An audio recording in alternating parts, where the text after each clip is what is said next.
Olá, pessoal, tudo bem? Aqui é a professora Dani Duarte. Nós vamos continuar nossa correção do simuladão final, conhecimentos pedagógicos. Essa é a parte geral, né? Aí do nosso simuladão, o outro é de legislação que a gente vai corrigir amanhã.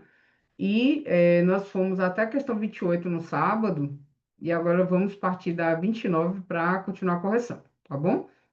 Na perspectiva escolar, a interdisciplinaridade não tem a pretensão de criar novas disciplinas ou saberes, mas de utilizar os conhecimentos de várias disciplinas para resolver um problema concreto ou compreender um determinado fenômeno sob diferentes pontos de vista. A cenário alternativa que não representa a visão de interdisciplinaridade. Então, a gente ter sempre essa atenção, apesar de que tem sido muito frequente essa coisa de não, é certo, incorreto, aí por isso que eu boto de azulzinho, porque eu mesma sou uma pessoa que posso me atrapalhar com isso. Então, quando eu estou fazendo prova, eu já faço algum tipo de círculo, marco assim, faço algum tipo de sinalização para não me atrapalhar, tá? Como eu quase me atrapalhei há pouca hora em outro universo. Então, a gente vai querer aqui, o que não tem a ver com essa visão, né, de representação e da interdisciplinaridade. A integração dos diferentes conhecimentos pode criar condições necessárias para a aprendizagem motivadora, né, tem a ver com essa visão. A aprendizagem significativa pressupõe a existência de um referencial que permita aos alunos se identificar com as questões propostas, tanto que quando a gente vai ver o modelo diante, a gente vê que tem também, né, aquela questão lá da parte superior, coordenar, né? Também tem essa parte do referencial aí, né? E a letra C, que é incorreta, então sempre boto com esse verdinho em negrito, trata-se de recorrer a um saber teórico para responder a problemas ambientais modernos, né? Não tem nada a ver, ok? Inclusive, a interdisciplinaridade ela vai muito ao encontro da ideia também de você não ficar dissociando, né, teoria, prática. Então, é uma coisa mesmo de você, né, integrar os diferentes conhecimentos e essa coisa de pegar saber teórico e responder problemas ambientais não tem nada a ver. Às vezes, até eles fazem as questões mais difíceis. Essa aqui está meio gritando que a letra C está errada. A interdisciplinaridade deve ser compreendida a partir de uma abordagem relacional na prática escolar, ok? E eu proponho uma nova forma de organizar o currículo, trabalhar na perspectiva interdisciplinar e contextualizada, a partir do pressuposto de que toda aprendizagem significativa implica uma relação de sujeito-objeto. Ok, também, tá? Interdisciplinaridade pode dar uma confundida, assim, a depender do tipo de questão feita, como a gente até corrigiu na primeira parte, porque tem muitas leituras, muita coisa que se fala sobre interdisciplinaridade, tá? Então, por isso que o modelo de Ante facilita, de Eric Ante facilita para a gente, pelo menos, ter uma, uma coisa assim mais segura, assim, para se apegar. É uma metodologia de projetos, professor e aluno assumem, respectivamente, os seguintes papéis. Então, aqui a gente já entra nessa parte de metodologias ativas e tal, tá? E aí não é mestre centralizador, não é sujeito de ensino, né? O professor aqui, no caso, não é agente do ensino, um catalisador de formações, e o aluno é simplesmente aprendiz de conceitos, objeto de aprendizagem, né? Auxiliar de tarefas, receptador de conhecimento. Aqui eles nem dificultaram para a gente, tá? O professor vai ser um incentivador e o aluno vai ser, né, o aprendiz, aluno, o educando vai ser agente da própria aprendizagem. Esse aqui também fizeram já bem. Tudo que é metodologia ativa tem esse viés, né, do protagonismo do aluno, do professor como esse mediador. Então, por mais que sejam tipos de atividade diferentes, sempre vai ter essa mesma ideia. Trabalho com projetos inverte a lógica do currículo definida em grades de conteúdos temáticos estanques, induzindo o professor a colocar em jogo as problemáticas que permeiam o cotidiano, considerando as características da pedagogia de projetos, assinar a alternativa incorreta. A gente não falou disso de forma assim tão direta, não, tá? Só que, como eu falei aqui, a gente entendendo a ideia do que são essas metodologias ativas, né? De como elas funcionam, é, que foge dessa coisa de simplesmente separar, por exemplo, no caso aqui da pedagogia de projetos, né? Definir o currículo ali em grades de conteúdo. Então, é aqui uma coisa que é mais interdisciplinar, não é? Mais fluida. E aí eu quis colocar isso aqui por ser Fundatec, tá? E ser Instituto Federal. Aí eu achei interessante, porque vai que cai alguma coisa diretamente assim. Apesar de que a gente falou de abordagem baseada em projetos, essa parte, né, voltada para projeto também.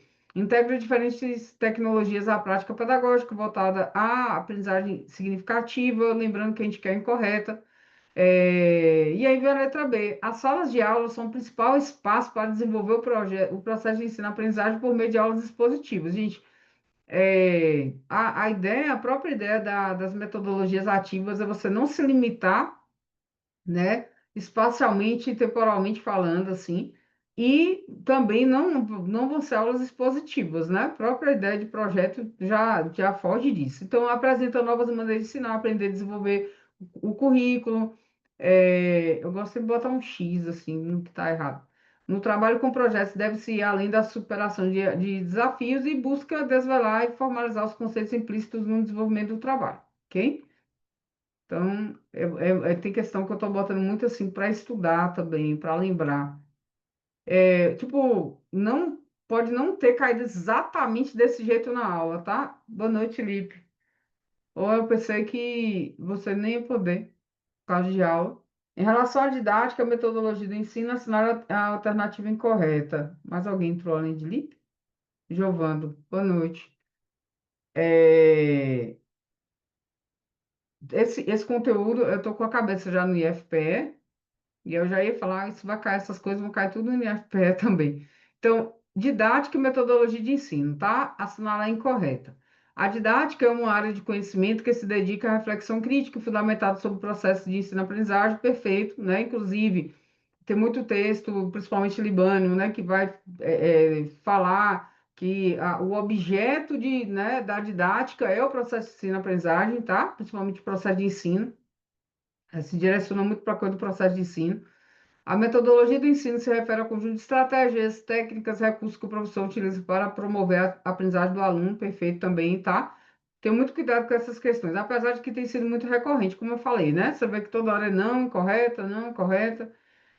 A escolha da metodologia de ensino deve considerar os objetivos de aprendizagem, os conteúdos a serem ensinados, as características dos alunos, o contexto social em que a escola está inserida, também perfeito. Letra D. Uma metodologia de ensino eficaz é aquela que garante a aprendizagem de todos os alunos de forma homogênea e indistinta. Então, a gente tem visto, a gente falou sobre isso no sábado, né, na primeira parte. Então, essa coisa de neutra, homogênea, indistinta, todos esses termos assim, eles fogem completamente do que a gente pensa, né, para realmente para o ensino, né? O que a gente deseja mesmo para o ensino, tá? A não ser que seja alguma coisa que tenha a ver com isso, algum tipo de crítica, alguma coisa que tenha a ver com um ensino mais tradicional, não faz sentido, tá bom? Então, essa é a errada, eu boto um xizinho, mas nem deveria ter esse pensamento aqui, porque tem que marcar a incorreta, eu gosto de fazer o xizinho só para eu me orientar assim. Essa aqui é verdadeira, essa é verdadeira, essa é verdadeira, eu boto isso aqui para dizer que é falso. E a letra E, a didática e a metodologia de ensino estão em constante evolução, perfeito, acompanhando as mudanças sociais, culturais e tecnológicas da sociedade, que está, né, bem óbvio assim, tá? Tem muitas questões de conhecimentos pedagógicos que vão ser bem na cara, tá? Pronto. Tudo bem, Lipe. Espero que eu não esteja te atrapalhando. Pernod também eu vejo ser bastante cobrado, assim, não é muitíssimo, mas é cobrado, né, nas questões da Fundatec. Tem até um livro dele aqui, que ele trata muito sobre formação de professores. E aí, no material específico que a gente citou, ele traz 10 competências, né? Que fazem parte aí do que o professor, né, tem que desenvolver para trabalhar, tá? Então, de acordo com o PRNO 2002, qual é o objetivo central da formação de professores? Aí, possibilitar que as práticas se tornem difusas, organizar os saberes da profissão, identificar os caminhos para o rompimento da unidade, facilitar a criação de manuais de treinamento, a principal delas, né? Agora, isso aqui, facilitar a criação de manuais de treinamento, tem algumas coisas que podem até, né, você pode pensar, organizar os saberes da profissão, talvez, mas o principal é o professor saber refletir sobre a própria prática. Então, botei essa questão para, tipo assim, botar isso na cabeça, tá? A reflexão sobre a própria prática é o objetivo central da nossa formação. Esse ou essa, que eu não olhei, né? Quem é, se é um autor ou um autor, Fava, também não vi sendo super citado, citada, mas como é Fundatec também eu quis colocar e também tem a ver com o que a gente está tratando, tá? Então, o que que significa etimologicamente o estudo dos caminhos, dos instrumentos utilizados para os processos de ensino-aprendizagem? Inclusive, a gente já falou sobre isso aqui mais acima, né? O que é a metodologia, os quais respondem como fazê-lo de forma eficiente e eficaz. Metodologia, tá? Então, não tem muito erro assim. A gente está falando de caminhos, está falando de instrumentos e processos, né? Eles ainda evitaram botar técnicas aqui, evitaram botar estratégias. Acho que já para. Ou cortaram a fala de Fava ou então Fava não estava tratando sobre isso, né? Plano de aula. A gente falou sobre plano de aula, sobre PPP também, projeto político pedagógico, falou sobre plano de curso, tá? As bancas e a Fundatec gostam muito de cobrar esse tipo de conteúdo. Sobre o plano de aula, analise as seguintes assertivas. Deve estar adaptado às reais condições dos alunos, suas possibilidades, necessidades, interesses. Perfeito. Ao elaborar, o professor deve levar em conta as características dos alunos e a partir dos conhecimentos que eles já possuem também, ok? Tanto que não tem como a gente pensar simplesmente nessa construção do plano sem conhecer a realidade ali. Então, por isso, inclusive, o plano vai ser flexível. Eu falei sobre isso em aula também, que quantas e quantas vezes já tive que mexer em algum plano de aula, principalmente plano de curso. Nele, o professor generaliza, amplifica os procedimentos propostos nos planos de curso da unidade. Não, aqui vai ser o contrário, né? A gente não vai generalizar. Se eu tenho um plano de curso, ele é mais amplo, ele vai ter as coisas, por exemplo, de um semestre inteiro, um exemplo. E aí, no plano de aula, eu vou especificar, então eu não vou generalizar, tá? E aí é um e dois. Eu gosto de botar tudo colorido, que já bate o olho, já vai vendo o que está certo, o que está errado. Na hora de fazer a prova, cada um faz os seus riscos, né? E aí dá tudo certo. Para a Libane, em 2013, aqui em relação à formação continuada, as novas exigências educacionais manifestadas pelas intensas transformações econômicas, sociais, políticas e culturais requisitam um professor capaz de exercer sua profissão em correspondência às novas realidades da sociedade, do conhecimento, do aluno, dos meios de comunicação e informação. Para que o professor adquira os saberes e competências necessários para o exercício de sua profissão, com criticidade intelectual, refletindo sobre suas práticas, participando eh, da organização, da gestão da escola, contribuindo para a transformação social mais ampla, um programa de formação continuada se faz necessário. Em relação à formação continuada de professores, de acordo com o Libânio, pode-se afirmar. E aí, aqui a gente já quer a correta, tá? Então, a letra A, um professor competente é aquele que desenvolve capacidade de mobilizar recursos cognitivos, materiais, humanos, financeiros, capacidades relacionais, procedimentos, técnicas, atitudes para enfrentar situações problemáticas e dilemas. Isso aqui a gente tem que ter um pacote completo da psiquiatria e também da terapia, né? E o pior é que a gente acaba fazendo isso aqui. Porque a gente, né, fica pensando, não, isso aqui é o ideal, né, da nossa formação. E não é, tá? Então, não se trata disso. Ao se planejar o currículo e outras ações educativas de formação continuada de professores, as competências devem ser limitadas a habilidades a serem treinadas e vivenciadas com o objetivo de estimular as estruturas do pensar e do agir. Não. Tem que ter muito cuidado com essa coisa de limitar, né? Essa coisa de treinar, tem que ter cuidado. Mas principalmente aqui, ainda, a depender da coisa, a gente vai ter esse tipo de formação, mas não de treino, né? Mas essa coisa de limitar, já fique de olho nesse tipo de alternativa. A identidade profissional é um conjunto de conhecimentos, habilidades, atitudes, valores, perspectivas, hábitos e julgamentos que definem e orientam a especificidade do trabalho do professor Isso é uma coisa que, né, que não está incorreta e tal, mas não tem a ver com a formação continuada, tá? Então, assim, a gente tem uma identidade profissional e tem que ter cuidado, porque é o tipo de questão que você pode ficar meio assim, mas o que que tá certo, o que que tá errado? Só que tá pedindo aqui, e aí eu vou voltar, tá pedindo sobre formação continuada, ok? Então, em relação à formação continuada de professores, de acordo com o Libânio, pode-se afirmar, porque às vezes, poxa, então eu não estou conseguindo responder porque eu não li Libânio, não sei o quê, não. Você tem que ter muito cuidado, porque tem coisa que vai estar como um erro muito explícito, tem coisa que vai estar.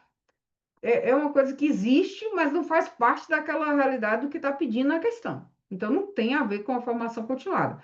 A letra D, que é a nossa letra correta, nos diz que a formação continuada é uma maneira diferente de ver a capacitação profissional de professores, ela visa o desenvolvimento pessoal, profissional, mediante práticas de envolvimento, né, dos professores na organização da escola, na organização e articulação do currículo, nas atividades de assistência pedagógico didáticas, junto com a coordenação pedagógica, nas reuniões dos conselhos de classe, etc. Ok? Então, nitidamente, essa aqui é a que está tratando sobre formação continuada. Aí tem coisa que vai estar muito errada e tem coisa que vai ter a ver.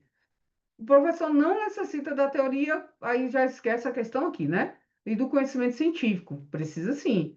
Aí ele tematiza a sua prática, apesar de tem gente que pensa assim. Tematiza a sua prática, isto é, faz coro de sua prática, né? Que sua prática se transforma em conteúdo de reflexão e assim amplia a consciência sobre ela e não está correto também. Então, letra D, essa está bem na cara. Não vejo a Fundatec fazer questões muito. As questões que de fato ficam mais difíceis são aquelas que têm, como eu falei, os conceitos. Então, às vezes, se você não lembrar uma determinada palavra e tal, fica um pouco complicado. Em relação à educação, Edgar Morin Expresso também, a gente não ficou lendo textos dele, ele não foi muito citado também nas questões, mas fiz questão de colocar, tá? Expressa suas críticas sobre. é, Gente, por mais até. E aí tem algumas questões aqui que são muito boas, assim, para essa coisa da lógica da análise, tá? Por mais até que não tenha feito algum tipo de leitura.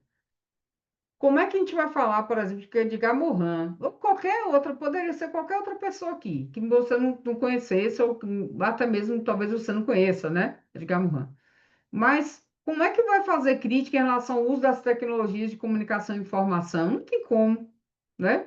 Utilização do ensino híbrido na educação básica, não tem como. Pensamento complexo no processo de ensino-aprendizagem, descrença nas certezas absolutas e nas verdades incontestáveis.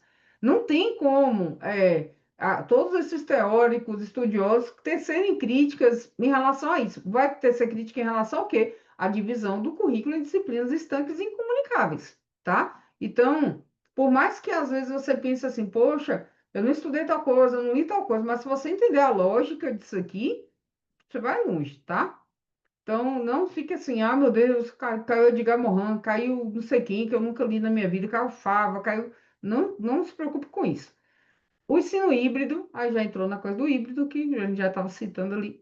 O ensino híbrido se baseia na convergência de dois modelos de aprendizagem. O modelo presencial, né, no qual os processos ocorrem no interior da sala de aula, e o modelo online, que se apoia no uso das tecnologias digitais para desenvolver o ensino. São pressupostos do ensino híbrido. Aí, mesclar dois modelos, presencial e online, que tornam-se complementares, tá? Uma palavra muito importante aqui, no processo de aprendizagem, pois ao mesmo tempo que o estudante utiliza as tecnologias digitais, ele interage com o grupo através da, né, troca de experiências em sala de aula. Perfeito. Dois, fazer com que indivíduos aprendam todos no mesmo ritmo, da mesma forma. De novo, isso, né? Então, já fique de olho, a não ser que seja algo que tenha a ver com trabalhar no mesmo ritmo, da mesma forma, se tiver a ver com metodologias ativas, ensino híbrido, pode, né, já pode descartar. Pois em uma sala de aula eles têm as mesmas necessidades, curiosidades. Bem erradão, erradão, erradão. E pensar a educação como um processo contínuo de aprendizagem que engloba os diferentes espaços no cotidiano do estudante, incluindo os digitais, espaços físicos da sala de aula. Perfeito também. Aqui eu tenho analisado tudo, tá? Mas na hora que estiver fazendo, já vai observando. Eu já sei que a unha está correta, então já vai avaliando aqui, então não pode ser a D, não pode ser a B, né? Aí eu já sei que A 2 está incorreta, então não pode ser B, não pode ser D, não pode ser E, então é a letra C, tá? Então, só para acelerar o processo na hora que estiver fazendo, vou observando essas questõezinhas. Aqui eu estou lendo tudo porque é revisão mesmo. Aí a 39, assinale a alternativa que identifica os três conceitos, que segundo Moreto, a mesma coisa. A gente não, nem, eu acho que não teve Moreto em nenhuma, nem como coautor, ou coautora. É, não lemos Moreto, mas veja essa questão aqui. São determinantes na orientação desses três conceitos, tanto para o planejamento quanto para a praxis do professor. Aí aqui tem educar, cuidar, atribuir valor, ensinar, sistematizar, aplicar conceitos, transmitir conteúdos, conceituar, vivenciar, relacionar, racionalizar, sistematizar conceitos e item. Aprender, ensinar e avaliar a aprendizagem.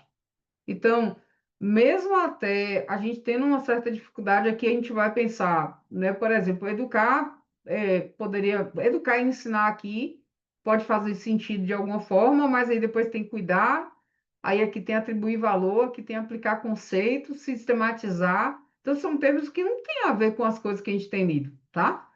E aí, eu também aproveitei e coloquei essas questões, porque se cair Moreto com esses conceitos, a gente já sabe que é aprender, ensinar e avaliar a aprendizagem, tá? E aí, mesmo até que você não lembre muito, lá na hora você vai falando assim, não, isso não tem nada a ver com o que a gente tem discutido.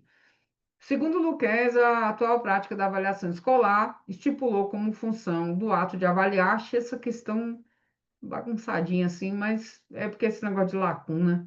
É, estipulou como função do ato de avaliar a classificação, porque quando a gente pensa no que a gente pretende fazer de diferente, a gente acha estranho quando fala, né? A atual prática da avaliação estipulou tal coisa.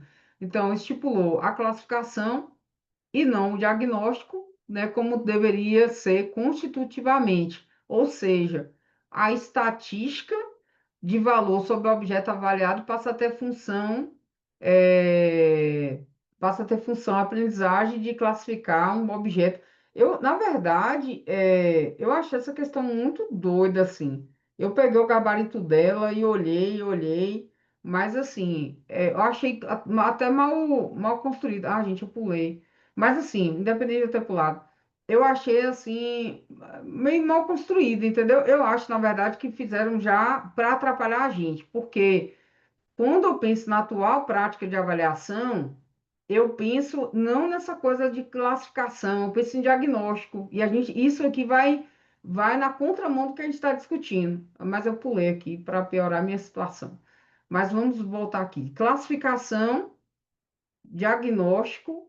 Aí aqui, julgamento de valor sobre o objeto avaliado passa a ter função a estática, e aí não tem aquela ideia dinâmica do que a gente pensa de avaliação, de classificar um objeto ser humano histórico no padrão definitivamente determinado. Do ponto de vista da aprendizagem, vou botar assim só para melhorar. Escolar poderá ser definitivamente classificado como inferior, médio ou superior. Esse final aqui ajuda demais, tá? Porque aí você vê, vixe, então é aquele modelo de avaliação que a gente não, né, não valoriza tanto. Só que o que acontece também com a avaliação, por mais que a gente critique, infelizmente continua realmente funcionando dessa forma. Classificação, né, não é de diagnóstico, aí faz um julgamento, tem uma função estática, e aí, do ponto de vista da aprendizagem, se resume a uma classificação como inferior, médio ou superior. Eu não gosto desse tipo de questão e, como eu já falei, corrigir na tela, eu acho tão.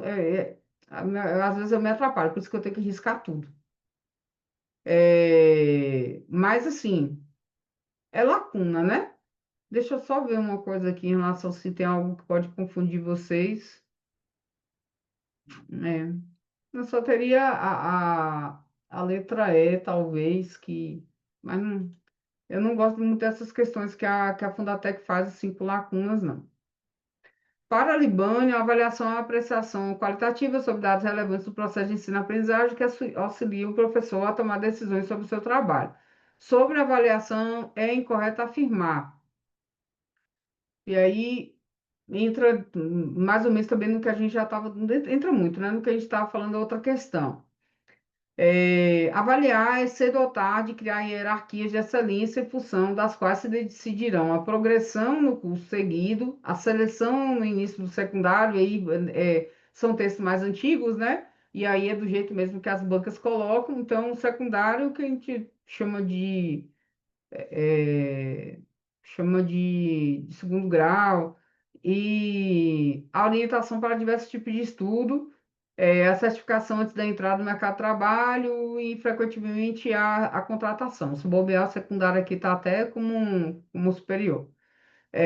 A avaliação é importante aqui entender o que eu falei na outra questão, porque é, embora a gente lute para que o processo avaliativo melhore, né, que tenha mais critérios, que seja também mais diagnóstico também, sabendo que também precisa da parte formativa, somativa, lá daquela avaliação que já faz, é importante a gente entender que essa coisa da hierarquia, de pensar na progressão, né, de seleção, ela é ela existe, tá? Para depois não falar, poxa, eu estou aqui lendo tantas críticas à avaliação, de repente essa alternativa está correta, tá bom? A avaliação é uma reflexão do nível qualitativo do trabalho escolar, do professor e do aluno, né? Um processo complexo que não envolve apenas teste de prova perfeito, né? Para determinar nota. Na escola, a avaliação é quantitativa, expressa o resultado em notas e conceitos. A avaliação é um fim para a aprendizagem. A avaliação não é um fim para a aprendizagem, tá? Então, essa aqui está totalmente fora do contexto. E que quando a gente fala de avaliação, tem que lembrar que tem a diagnóstica, tem a formativa, né? Tem a somativa. Então, se tivesse falado de outra forma, né, talvez fizesse mais sentido. Avaliar é também privilegiar um modo de estar em aula, no mundo, valorizar formas e normas de excelência, definir um aluno modelo, aplicado, dócil, né, para uns, imaginativo e autônomo para outros, tá? E aí tem que ter muito cuidado, porque eu acho essa questão aqui é uma das mais traiçoeiras, tá? Porque quando a gente vai lendo, a gente fala, poxa, mas tem coisa aqui que eu critico, tem coisa aqui com a qual eu não concordo, mas faz parte de avaliar, entendeu? É como essas coisas que a gente está lendo aqui. A avaliação da aprendizagem escolar é o ato amoroso, ó, vê a diferença, né, da letra D para a letra E. A letra E já tem um outro lado da avaliação. Então, a avaliação da aprendizagem escolar é um ato amoroso, na medida em que a avaliação tem por objetivo de diagnosticar, de incluir o educando dos mais variados meios no curso da aprendizagem satisfatória que integre todas as suas experiências de vida. Então, tenho muito cuidado, porque eu acho que muita gente erraria essa questão aqui, tá? E aí tem que lembrar que, de qualquer forma, ela não é um fim para a aprendizagem. Isso é muito forte. Mas o restante também você poderia falar, poxa, eu não sei se essa letra D está tão correta, não sei se a letra A está tão correta. Mas alguém entrou? É, essa questão tá. Eu imaginei que Lipe também, o pessoal ia. Aí tem que ter muito cuidado, tá? Porque a avaliação tem esse lado também, muito de hierarquia, de seleção. Não deixa de ter. O importante é saber diferenciar. Segundo Libânio, o planejamento escolar é uma tarefa docente que inclui tanto a previsão das atividades em termos de organização, coordenação em face dos objetivos propostos, quanto a sua revisão e adequação no decorrer do processo de ensino. Sobre o planejamento escolar e o PPP, né, o projeto político pedagógico, assinar a alternativa incorreta. Tudo assim, pá, incorreto, incorreto. Foi na década de 60 que o regime militar instituiu a obrigatoriedade do planejamento escolar, a fim de impor um modelo padrão com os seguintes itens: objetivos, conteúdos, procedimentos, eh, recurso e avaliação. Esse é o tipo de questão também, ela é revisão e ela é aprendizado, tá? Então, mesmo que não tiver as leituras sobre essa parte mais histórica de avaliação, já pega aqui, ó. Eu fico meio em dúvida, Dani, porque eu não sei se na década de 60 o regime militar instituiu essa obrigatoriedade, tal, tal, tal. Mas a gente vai avaliando. O planejamento a longo prazo constitui-se tornou-se diagnóstico da realidade escolar, a fim de definir as prioridades, os objetivos a serem trabalhados e alcançados coletivamente, ok? Com o processo de redemocratização do país, as novas concepções sobre planejamento foram ampliadas, o que resultou na elaboração do PPP. Pode fazer sentido, né? Bota uma bolinha aqui, porque eu vou pensando.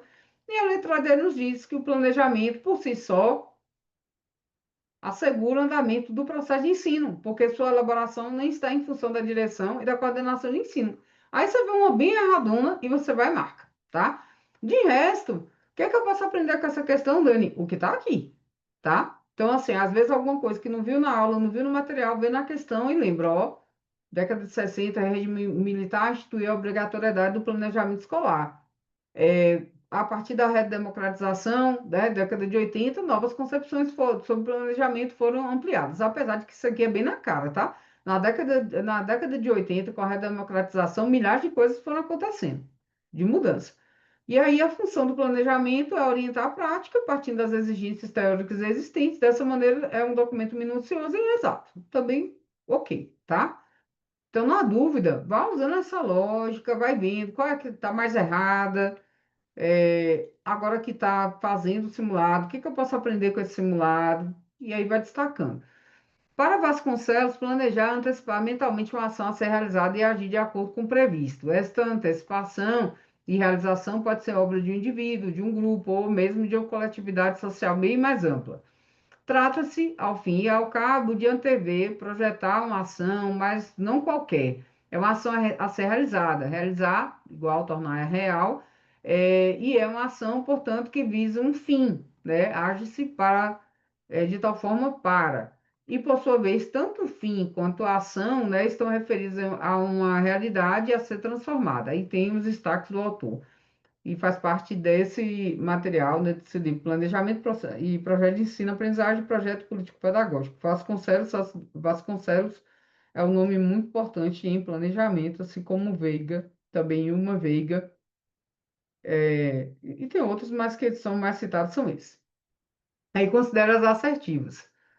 O planejamento da escola é o plano integral da instituição, composto por. Gente, tem uma parte lá do texto de Vasconcelos, do material, que ele vai falar dessas coisas, né? Do marco referencial, diagnóstico, programação. E aí não dava para a gente falar de milhares de coisas, então a gente foi falando bem rápido, mas aí as questões servem para isso, tá? Então, marco referencial compõe esse plano integral da instituição, que é chamado de planejamento da escola, diagnóstico e programação. E aí ele pode ser chamado de PPP, que é projeto político pedagógico, ou também de projeto educativo. Então, é um tipo de questão para aprender coisa, tá? O planejamento curricular é o plano geral das experiências de aprendizagem que serão oferecidas pela escola e pode conter fundamentos das disciplinas, áreas de estudo, encaminhamentos metodológicos, propostas de conteúdos e processo de avaliação, dentre outros. A gente falou bem disso aqui, também perfeito. Quando eu não boto um V, eu boto uma seta. Eu sou bem eclética. O projeto de ensino-aprendizagem é o planejamento mais próximo da prática do professor e da sala de aula e pode ser dividido em projeto de curso, plano de curso também, né, o plano de aula. Então, o que eu falo que, às vezes, o que pega um pouco são os nomes das coisas, tá? Mas aí aqui já é um projeto que se aproxima mais da nossa realidade docente, tá bom? E aí faz parte desse projeto de ensino-aprendizagem, o projeto, o plano de curso e plano de aula. Aqui mesmo ele usou o nome projeto. E o 4, que é o único que está errado, o plano de aula é a proposta de trabalho do professor para determinada aula, um conjunto de aulas, por se tratar de uma exigência burocrática, deve ser sistematizado após a finalização das respectivas aulas. Então, não tem nada a ver. Plano de aula é uma coisa que a gente vai, como o próprio Vasconcelos colocou ali, a gente vai antecipar, né? A gente pode ir ali aprimorando ele e tal, mas é uma antecipação. Então, ele não vai ser sistematizado depois da finalização. Mas essa questão estava assim, estava tão difícil. Mas se a gente não souber bonitinho, marca referencial, diagnóstico, programação, apesar de que foi a Fundatec, eu até botei essa questão porque foi Fundatec. Mas, não, eu botei essa questão porque foi Vasconcelos. É, porque eu ia falar justamente que a Fundatec, que se fosse Fundatec, eu ia falar assim, a Fundatec não é muito de fazer questões tão assim, tá? Mas essa eu botei de ousada porque tinha Vasconcelos, e eu queria uma questão com Vasconcelos e já tinha botado outras no outro simulado. Para a escritora Ilma Passos de Aveiga, o projeto político-pedagógico PPP de uma escola vai além de um simples agrupamento de planos de ensino e atividades. O projeto é construído e vivenciado em todos os momentos por todos os envolvidos, né, com o processo educativo da escola. Os pressupostos teóricos a seguir fazem parte das ideias definidas por Ilma Passos de Aveiga, engraçado botar o nome todo, a respeito do projeto político-pedagógico, exceto aí, na dimensão pedagógica do PPP reside a possibilidade da efetivação da intencionalidade da escola, né, que é a formação do cidadão participativo, responsável, compromissado, crítico, criativo. Isso vai ser muito forte nos textos de Veiga, tá? Essa coisa da dimensão política do PPP, né, que é para formar esse cidadão participativo e tal. Então, qualquer coisa que cair nesse sentido e se for coerente, está correto. O PPP, ao se constituir em projeto democrático de decisões, preocupa-se em instaurar uma forma de organização do trabalho pedagógico que supere os conflitos, buscando eliminar as relações competitivas, corporativas, autoritárias também, essa coisa, né, do processo democrático, né, é uma coisa coletiva, tá? É correto também. O PPP tem a ver com a organização do trabalho pedagógico em dois níveis, como a organização da escola como um todo e como a organização da sala de aula, incluindo a sua relação com o contexto social imediato, procurando não preservar a visão de totalidade. Então, existe sim essa visão de totalidade, né? E tem a ver também com a coisa da organização da sala de aula, mas assim, o contexto social imediato não é tão visto nesse sentido, né? É uma coisa assim, mais ampla, tá? Mas ainda o pior aqui é essa parte de não preservar a visão de totalidade, tá bom?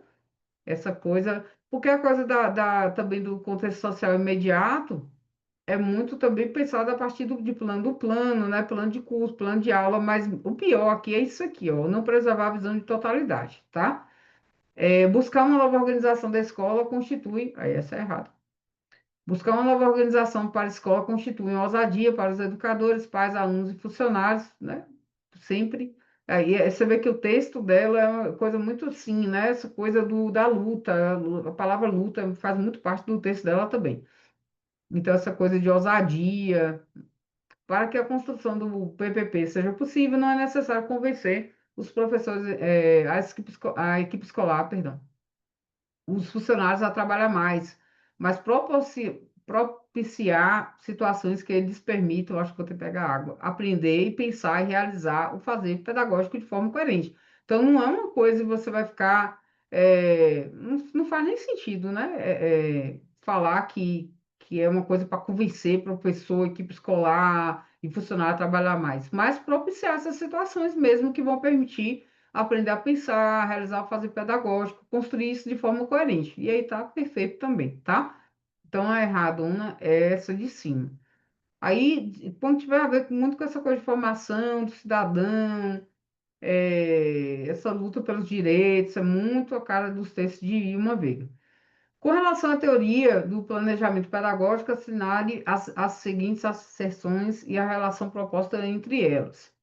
Aí, novamente, aquelas questõezinhas, né? E é como eu já falei, gente, para ganhar tempo, já olha logo. A 1 é verdadeira, a 2 é verdadeira, e depois vê se a 2 é justificativa da 1. Não fica tentando pensar tanto, né? A depender, dá para fazer tudo mais rápido, mas primeiro verificar. É verdadeira?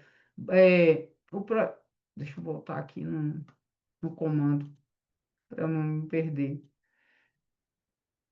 Teoria, porque eu estava querendo achar a palavra que tem a ver diretamente. A teoria baseia-se na necessidade de modificação, pois planejar é antecipar mentalmente uma ação a fim de alcançá-la com êxito, sendo inflexível ou. Gente, isso aqui eu ia até botar destacado no simulado, porque está escrito assim. Eu acho que eles queriam colocar tipo assim, IO e barrinha, mas ele escreveu desse jeito, eu deixei, e a questão não foi anulada, então eu deixei, tá? Vai se preparando para esse tipo de coisa. Então, sendo inflexível ou né, sem possibilidade de mudanças por parte do educador e as ações planejadas. Então, Não tem nada a ver com teoria de planejamento de nada, isso aqui, né? E aí essa é falsa. Aí, uma vez que essa é falsa, não é, já perde essa ideia de justificativa, né? A gente já vai para uma proporção é falsa, entendeu? Já nem precisa mais pensar nisso aqui, ok?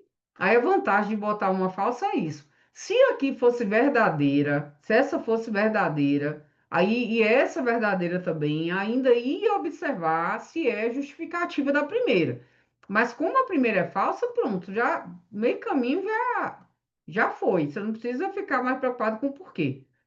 Planejar é elaborar e definir que tipo de atividade educacional é necessária, verificando a que extensão se está desse tipo de ação e onde ela contribuirá para o resultado que se pretende chegar, colaborando para alcançar o resultado final, sem deixar de revisar as ações e conteúdos que foram desenvolvidos durante, né, a íntegra do processo de ensino. Perfeito. E aí pronto. Aí, Daniel, o negócio do porquê, esquece. Entendeu? Aí você já vai na que está aqui, que a um é uma proposição falsa e a 2 é verdadeira. Escorre para outra questão, tá? Agora, se as duas fossem verdadeiras, aí teria ainda o trabalho de ver se é justificativo. A avaliação está presente no viver da humanidade em diversos ambientes, na família, no espaço do convívio social e em outros espaços, como associações de bairro, movimentos sociais, principalmente na escola. Nesse sentido, análise as assertivas a seguir sobre a avaliação. Essa parte que ficou misturadinha, né? Avaliação e planejamento. Eu até queria ter separado mais, mas acabou ficando assim. Apesar de que também tem planejamento está muito dentro de avaliação e vice-versa. A avaliação, ela cumpre funções pedagógico-didáticas, de diagnóstico, controle, em relação às quais se recorre a instrumentos de verificação do rendimento escolar, tá? Então, assim, controle é uma palavra que faz parte da avaliação, então não fique pensando, ah, não, esse negócio de controle, controle sim, tá? Faz parte, é verdadeira. Trata-se de uma tarefa didática necessária e permanente do trabalho docente, que deve acompanhar passo a passo o processo de ensino-aprendizagem, verdadeiro também. Subir aqui, os resultados que vão sendo obtidos no decorrer do trabalho conjunto do professor, dos alunos, são comparados com os objetivos propostos a fim de constatar, gente do céu, vou até tirar o óculos, não sei o que está sendo pior. Constatar progresso e dificuldades, reorientar o trabalho para correções necessárias, perfeito. E a avaliação observa se o produto atende às qualidades desejadas, se a produção foi eficiente e assim por diante. Então, um trabalho minucioso que requer o conhecimento, né, quando se trata de avaliar alguém nos aspectos qualitativos e quantitativos, e eu troquei aqui. Então, essa aqui tem acontecido com uma certa frequência também alguns casos de análise assertivas que a gente tem visto assim, a boca vai lá e bota tudo correto. Mas tenha cuidado, né? Porque todas falsas eu nunca vejo, não. Porque não tem nem a opção, eles não botam nem essa opção. Mas é tudo perfeito, tá? Aí a gente entra em metodologias ativas, eu acho que aqui eu deixei bem separado. As metodologias ativas, apesar de que eu botei ensino híbrido lá em cima, não deixei separado, não. As metodologias ativas são entendidas como práticas pedagógicas alternativas ao ensino tradicional. Então, nas metodologias ativas, o estudante assume uma postura para participar e dialogar, criar oportunidades para a construção de conhecimento e desenvolver projetos e resolver problemas e todo mundo está certo. Vi muitas questões assim da Fundatec, tá? Se vocês observarem no próprio simulado aí, tem várias assim, bem diretas. Bem assim. A sorte é que não é uma questão meio entregue, né? Eu acho que dificilmente alguém vai errar uma questão dessa. Eu falo em relação aos nossos concorrentes, não a gente aqui. São os principais benefícios da metodologia da sala de aula invertida, exceto, adoro cobrar sala de aula invertida. Tanto que essa questão, eu bati o olho nela, aí depois eu achei ela bem parecida com uma outra que eu fiz no outro simulado, mas era outra questão. O que que a gente tem na metodologia da sala de aula invertida? A gente tem maior autonomia e protagonismo dos alunos no processo de ensino-aprendizagem. São palavras fundamentais para entender metodologias ativas, tá? A gente tem personalização do aprendizado, né, de acordo com o ritmo, as necessidades individuais de cada aluno, porque a partir dessa metodologia a gente consegue dar conta dessa heterogeneidade, né, que é presente nas nossas salas de aulas. Isso facilita o processo. Desenvolvimento de habilidade de pesquisa, análise crítica, resolução de problemas, diminuição no tempo de exposição passiva do aluno, porque o aluno vai ter que, ele é protagonista, ele precisa ser autônomo, então, assim, é aprendizagem ativa, tanto que a gente fala metodologias ativas. O que que não tem a ver com metodologia da sala de aula invertida? Redução da carga horária presencial das aulas, liberando tempo para outras atividades. Alguém pode pensar, ah, mas se eu estou fazendo uma atividade híbrida, e estou colocando um aluno para fazer essas atividades e tal. Isso aqui não é benefício da metodologia da sala de aula invertida, né? E também o que vai acontecer é, se eu tiver atividades que sejam híbridas e tal, é, os próprios alunos vão ali, junto com os professores, observar como é que eles vão otimizar melhor o tempo deles e tal. Então, isso aqui, né, pode alguém pensar, não, isso aqui pode ser um benefício. Isso aqui não é benefício, tá? Isso aqui é uma coisa que talvez até exista, mas que não é benefício. Não é benefício, mas é um tipo de questão que, sei lá, viu? Eu acho que são coisas muito específicas, Paulinha. Ó, o que acontece, eu estava até conversando com Paulinha sobre isso, eles colocaram o edital, eles colocaram assim, novas metodologias.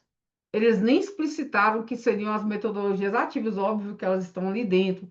Eles não colocaram aquelas educação 3.0, 4.0, 5.0, como agora mesmo o IFPE, ele explicitou que ele quer trabalhar, que é a questão de tecnologia, que é metodologias ativas e tal, entendeu? Então, eu acho que eles não vão ser tão diretos assim, não. Aí a gente falou na aula, né, sobre metodologias ativas no geral, mas eu não. Teve até uma questão aqui que eu acho que eu botei de propósito para a gente ver esse tipo de algumas metodologias, mas eu acredito que não. Daniela, acredito que não. E é muito assunto. Então, assim, eu acho que eles vão falar de metodologias ativas, mas não de forma tão assim. Muito, muito. Você vê que tem o próprio Moran, no capítulo dele, ele fala muito, de forma bem ampla, sobre metodologias ativas e ele não entra nessas questões. Vou até olhar de novo aqui o que você falou. Mas não, muito específico. De acordo com Moran, sobre as oportunidades que os alunos têm através das metodologias ativas, analise as afirmações abaixo. Acumular grandes quantidades de informação. Essa questão eu achei meio mal feita, mas assim, em relação a essas oportunidades, né? Os alunos, eles é, não acumulam grandes quantidades de informações transmitidas por seus mestres. Aqui a gente está falando de o aluno como protagonista também. O professor ele vai ser o mediador, ele vai orientar, mas não é essa coisa da transmissão e tal. Só achei a questão meio bosta, meio mal feita. Aprender a interagir com seus pares e professores, ok, né? Desenvolver a capacidade de disciplinamento social, individual, não e explorar atitudes e valores pessoais, né? Essa coisa mesmo de disciplina, ela vai vir naturalmente nas relações, né? Também as coisas não vão ser desregradas e tal. E aí, essa tem umas somatóriazinhas, né? Essa aqui é 2 e 4, 6, tá? Tem que ter cuidado com essas questões de somatórias. Apesar que eu não estou vendo muito problema, não, mas vai aqui. Segundo Lucchesi, o ato de avaliar realiza-se através de dois passos necessários e um opcional. Contudo, o opcional, quando necessário, se não for realizado, aborta as consequências positivas do ato avaliativo.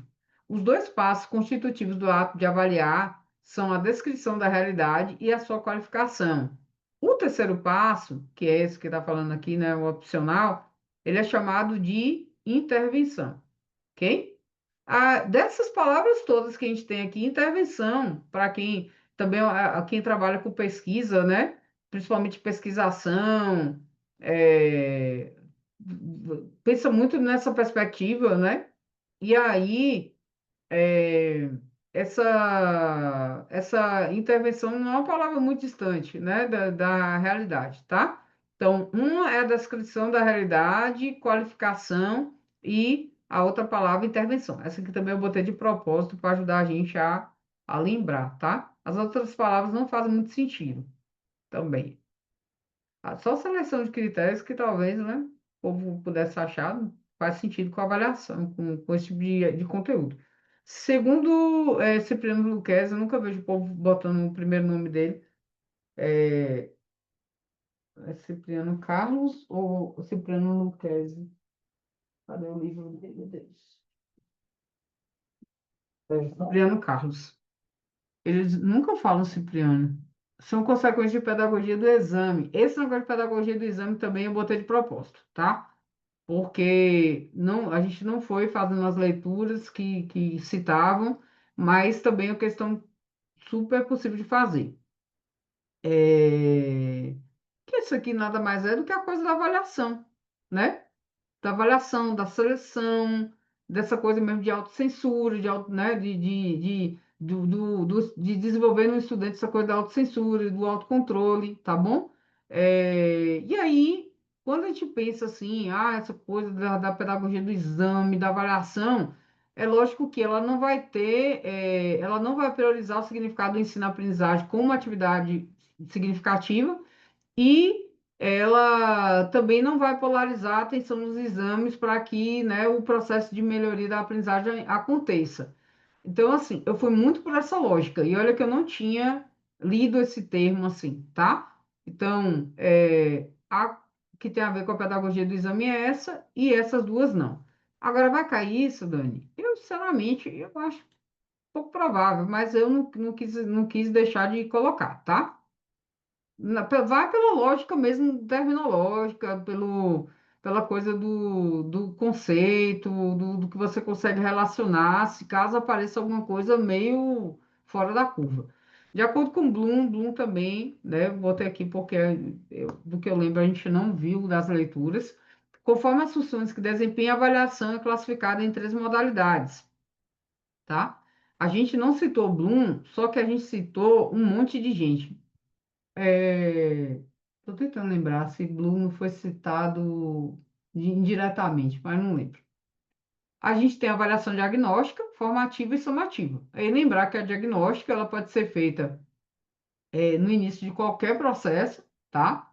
Então, eu posso colocar ela no início ali do ano letivo, mas eu posso colocar ela no início de unidade, posso colocar ela no meio de um processo, né, no meio da unidade para iniciar um novo processo, né? Então é sempre para fazer esse diagnóstico. A formativa, ela está durante o processo.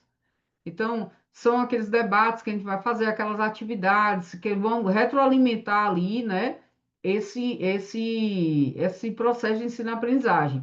Então, ela vai acontecendo no durante, né? Ela é muito também cobrada. Inclusive, é até das mais cobradas, assim. Porque a somativa meio que, eu acho que as pessoas meio que já relacionam com aquela ideia de teste final, de prova final mesmo, e a diagnóstico, o nome já fala, né?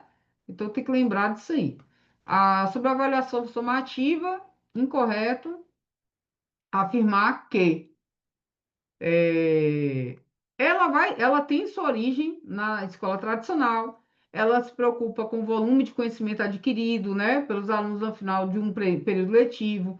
Ela utiliza os dados obtidos no decorrer do processo para emitir o parecer final da promoção ou retenção do aluno na série ou no curso. Os meios ou os instrumentos dessa avaliação correspondem ao total das notas obtidas pelos alunos, e o que não tem a ver ela não se limita ao início do processo de ensino-aprendizagem com o objetivo de analisar as habilidades e possíveis dificuldades do aluno. A que faz isso aqui, e também ela não se limita, né? A que faz isso, mas também não se limita ao início. Posso bem que eu posso botar o início do processo de ensino-aprendizagem, eu posso falar isso. Aí aqui a gente já teria a diagnóstica, tá? Mas a somativa, ela vai ser tudo isso aqui, tá? Então já ajuda também a estudar, a relembrar. Eu acho que somativa, soma, lembrar dessa coisa de final, de nota, de teste, de prova. Definir a avaliação da aprendizagem como ato amoroso significa entendê-la como um processo inclusivo, acolhedor, integrativo. Então, por mais que a gente fica assim, gente, essa questão saiu de onde, assim, né? Como é que a gente faz uma questão como essa? Isso aqui tem a ver com isso que tem a ver com isso. O que que não tem a ver com nada aqui? Uma questão de lógica, isso.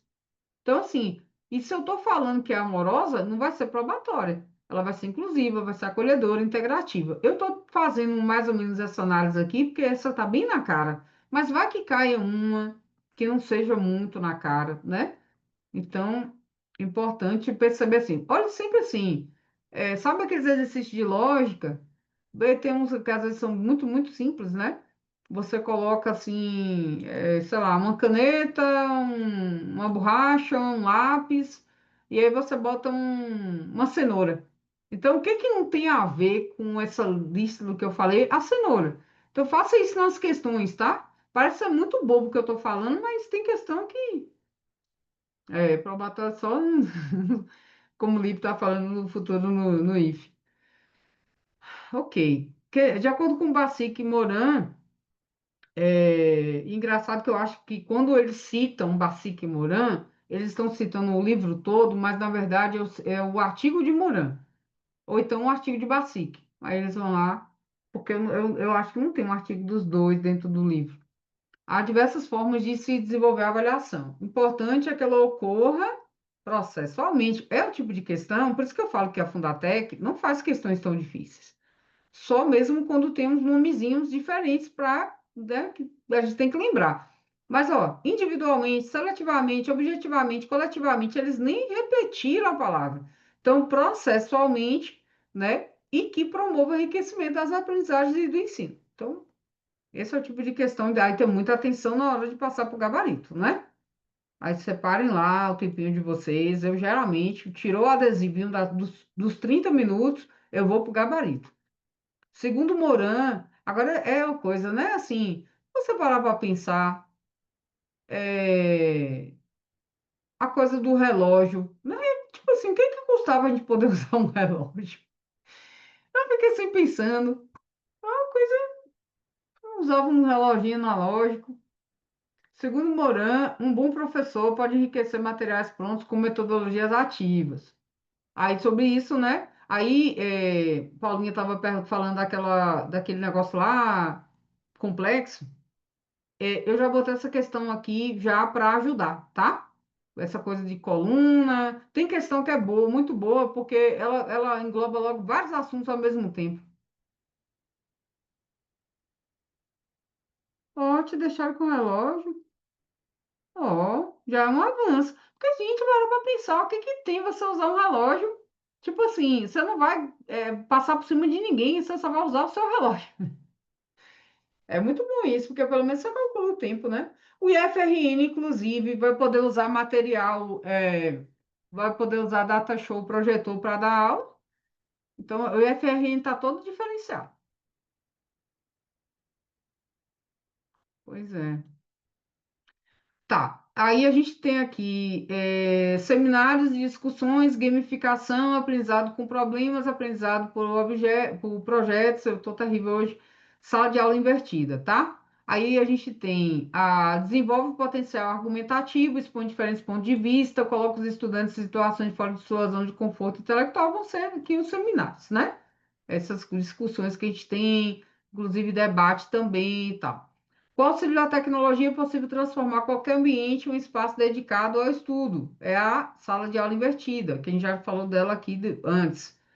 Através de desafios, estimula. Quando fala de desafio, problema, a gente já relaciona, né? Que é aprendizado por problemas. Através de desafios, estimula os estudantes a encarar as situações de problema.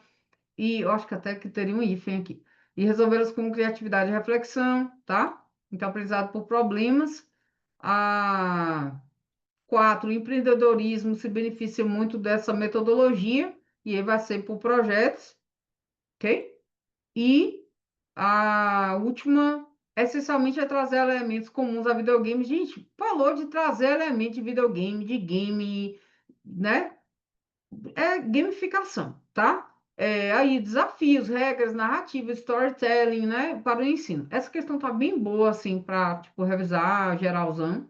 E aí, a ordem correta, de cima para baixo, 1, 5, 3, 4, 2. Deixa eu só conferir aqui, bonitinho. Essas questões, o chato delas só é que você tem que ficar prestando muita atenção no que você está fazendo, né? Mas, a outra coisa também, não sei se vocês já fazem isso, mas eu acho que, no geral, todo mundo aqui já fez concurso e tal. Mas o meu celular, eu sempre boto no. Eu diminuo tudo que eu puder diminuir nele, e aí eu boto no modo avião e desligo.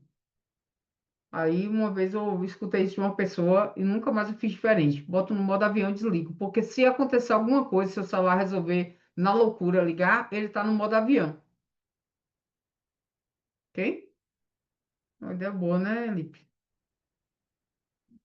Inclusive aconteceu no concurso do estado da Bahia, o celular que deu o celular do cara começou, tocou, fez alguma coisa lá. O arco de, ó, Paulinho falou, eu estava tentando lembrar dessa questão aqui. Arco de Magarês. Assim, olha que eu já li até a quantidade considerável de coisas de metodologia ativa, embora eu seja muito intuitiva, eu faço as coisas sem nem saber que eu já fazia as coisas antes mesmo do povo pegar e publicar o livro e falar, ó, tá aqui, é assim que se faz. Mas esse arco mesmo aqui, gente, eu botei. Como é que Dani cobra uma coisa? Que tipo de avaliação é essa? Na verdade, é um trem para treinar mesmo, tá? Esse arco aqui, eu com toda certeza não falei dele quando eu li lá o texto com vocês e fiquei discutindo, né? O texto de Moran, tá? E aí eu botei aqui. Agora, quando a gente vai falar é, dessas metodologias ativas, dessa coisa de trabalhar com abordagem, né, voltado para a resolução de problemas, tudo isso, perceba que tudo isso parte da realidade. Então, na dúvida, foque na questão de contexto, protagonismo do aluno, autonomia, realidade, tá? E aí, eu fiz essa questão aqui também, eu fui logo para essa ideia, tá? Então, não fique pensando muito, não. Foca nessa coisa de realidade mesmo. E aí eu botei, porque eu falei, gente, esse negócio de cara, daqui a pouco vai lá e cai esse tal desse arco, né? E é muita coisa para ficar falando sobre também. Ao planejar uma disciplina para determinada turma, o professor não pode ter por base exclusivamente a disciplina como tal, pois o foco de referência principal para o planejamento é o aluno. Então, o centro é o aluno, tá? E aí é uma questãozinha também que pode meio que pensar assim, né? Como é que eu vou responder? Mas como é que você pode pensar que que, por exemplo, que o projeto pedagógico poderia ser a referência principal, sendo que a gente está falando de referência para poder planejar. Então, o foco é o aluno, tá bom? Para não se atrapalhar. Aí, verbena, como sempre, tem uns textinhos, análise do caso a seguir. Na condição de coordenadora de um Instituto Federal de Educação, a professora IMA está preocupada com a avaliação praticada pelos docentes da instituição. Ela observa que o projeto pedagógico institucional diz sobre a avaliação formativa, algo distante do que ela nota ter lugar naquela unidade. Como coordenadora, ela entende que a questão não é banal e planeja sua ação de intervenção sobre o assunto no decorrer de todo o semestre. Numa primeira reunião com o coletivo de docentes do Instituto, uma pergunta lhe veio logo no início: o que é avaliação formativa? E a gente falou lá atrás. Então, a essa pergunta, a coordenadora deve responder que se trata de uma. A pessoa que faz as questões da verbena adora escrever, né?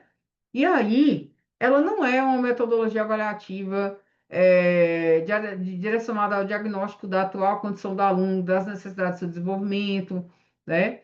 A chave dessa avaliação não é o diagnóstico. Essa coisa do diagnóstico é voltada para diagnóstico. Então, assim, começou a ler, tá falando de diagnóstico e tal, né? Embora a formativa, esses dias eu até conversei com alguém sobre isso, com uma pessoa da turma. A formativa, ela tem uma coisa do diagnóstico, assim. Ela tem uma característica também, assim, diagnóstica, porque você vai fazendo ali as atividades e, ao mesmo tempo, você está diagnosticando também. Mas ela não é essa a avaliação diagnóstica como a gente concebe a própria avaliação diagnóstica, tá? Então, quando a formativa ela é bem completinha, então ela vai acontecer assim no decorrer. Como está muito longo aqui, eu vou botar aqui, na prática de avaliação, vou dar umas puladinhas, tá? Então, não é essa ideia do diagnóstico, tá? Como a gente pensa a diagnóstica, a avaliação diagnóstica. A prática de avaliação não é necessariamente assim normativa, né? Tipo, ela não vai situar o desempenho do aluno para comparar com os outros. Qual é que vai fazer essa coisa da comparação, da classificação? É a somativa, né? Essa coisa do desempenho individual ser melhor analisado. Então, essa coisa que parece muito aqui com a somativa também não vai ser. A letra C nos diz concepção de avaliação cujos pilares repousam na busca pelo desenvolvimento do aluno, do professor e da própria escola. Ela é processual, ela é aquela avaliação que você vai realizando, né? E ela não é formal, ela é considerada informal, então ela não tem aquela coisa assim, não é o teste, a prova, ao mesmo tempo também ela não é aquele diagnóstico que pretende avaliar como é que o aluno está. E eu sei que isso aqui é uma coisa que pode confundir um pouco, tá? Por isso que eu estou falando mais. Então, ela não é diretamente visível na identificação dos dispositivos de avaliação utilizados, entendeu? Ela é balizada pelo ideário de formar e informar, é a intenção dominante do processo pedagógico que diz sobre ela. Então, a variabilidade didática, a partir das necessidades manifestas no retorno dado pelos alunos, é uma de suas expressões e sinal de sua presença no trabalho pedagógico. Então, ela vai acontecendo, aí você vai fazendo atividades, debates, né? Vários tipos de atividade, assim, que vão te dar aquela, como eu falei, dar aquela ideiazinha do diagnóstico, ou ideiazona até depender, porque você está avaliando o aluno. Então, você tem alguma noção do que está acontecendo, tá? Mas ela não é aquela diagnóstica de ter toda aquela, né, de ter todo aquele conhecimento inclusive assim, do que o aluno traz, né, no início do ano ou no meio do ano. E também ela não é aquela somativa, tá? Que é muito essa coisa que está aqui na cara. E ela tem uma variabilidade didática, que é outra coisa também que essa aqui tem de errado, tá? É o contrário disso aqui, ela tem uma variabilidade didática. O que que isso quer dizer, Dani? Porque você vai utilizar diversos instrumentos ali para você ajudar o seu aluno a crescer, para você entender melhor também como sua prática ali pode, né, pode mudar no sentido de melhorar mais ainda a aprendizagem dele. Então, ela tem uma variabilidade didática. Já a somativa não vai ter. Ela vai se resumir muito aquele teste e prova final, vai ter outra coisa, vai ser isso aí. Aí a letra D, que também não está correta, só a C mesmo que está correta. Modalidade de avaliação somativa, já falou, somativa, não é somativa, né? Ela não é.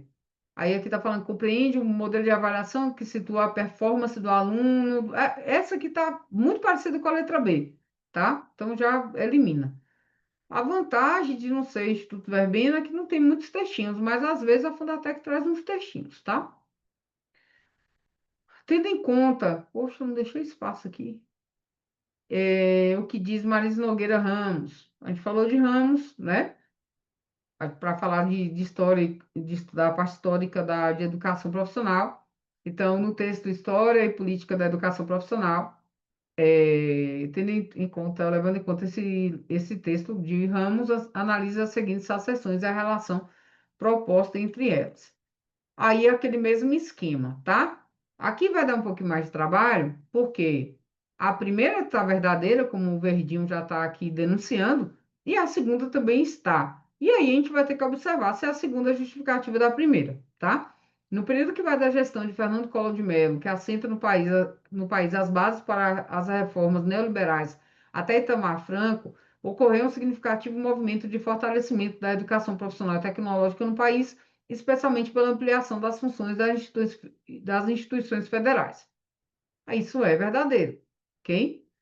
É nesse período que ocorre a aprovação da lei que possibilitou a transformação das escolas técnicas federais em centros federais de educação tecnológica, que foi quando, né, surgiram os Cefetes. Verdadeiro também. Só que quando a gente vai ler tudo junto, no período que vai da gestão de Collor, que assenta no país as bases para as reformas neoliberais, até Itamar Franco, ocorreu um significativo movimento de fortalecimento da educação profissional e tecnológica no país, especialmente pela ampliação das funções das instituições federais, porque é nesse período que ocorre a aprovação que possibilitou a, a transformação das escolas técnicas federais em centros federais de educação tecnológica. Apesar de que até dá uma puxadinha, né? Mas não é justificativa, tá? Então esse significativo movimento. Dá até vontade de marcar, mas não tem uma justificativa aqui, tá? Depois eu vou até pensar mais sobre essa questão, mas o gabarito dela é esse mesmo e eu também acho que é isso aí. Porque para ser um porquê, um justificativo é uma coisa mais, né, focada. Mas aí, lembrar sempre disso. Ver se é verdadeira. Se uma delas for falsa, nem precisa ficar vendo justificativa nenhuma. Eu ia adorar se eles ficassem botando falsas, porque não precisa ficar fazendo justificativa. Agora, essa aqui é a segunda vez, terceira vez que eu leio ela. É... não tem uma justificativa. É porque tem uma relação, mas não tem uma justificativa. Então, considerando o texto, a formação integrada, escola e trabalho como lugares de memória de identidade, se avata, a gente até pegou um outro texto dela, mas tudo tem a ver, tá? Com o que a gente já discutiu. Aí analisa as assertivas abaixo, assinalando V se verdadeiras ou F se falsas.